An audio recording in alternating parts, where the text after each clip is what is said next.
Tərtərdə bir ailənin 4 üzvünün dəm qazından boğularaq ölməsi ilə bağlı yeni təfərrüatlar məlum olub. Belə ki, hadisə Kəlbəcərdən olan keçmiş məcburi köçkünlər üçün salınmış Sarov qəsəbəsindəki həyət evində baş verib. Qobalifo az bildirir ki, bu haqda Teleqrafa ailənin yaxınları xəbər veriblər. Qeyd edilib ki, ailə qəsəbədə 2 il imiş ki, keçmiş məcburi köçkün kimi müvəqqəti məskunlaşılmış. Verilən xəbərə görə hadisədən əvvəlcə qonşular xəbər tutublar. Saat 10-11 radələri olsa da evdən heç kimin çıxmadığını görən qonşular mənzilə daxil olub və ailənin 4 üzvünün vəfat etdiyini aşkar ediblər.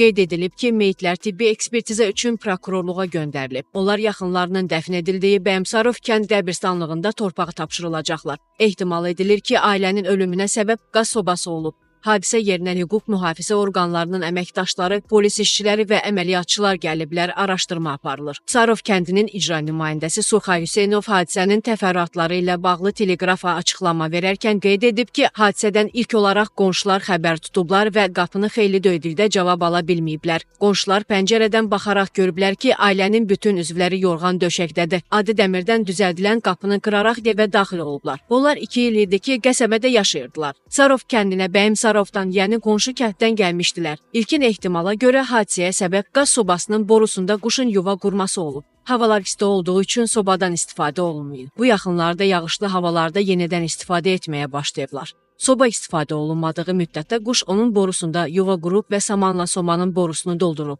Hadisədən sonra soba söküləndə saman çöpləri aşkar olunub və sobanın yanar vəziyyətdə olduğu müəyyən edilib. İcra nümayəndəsi ailə başçısının fərdi işlərlə məşğul olduğunu bildirib.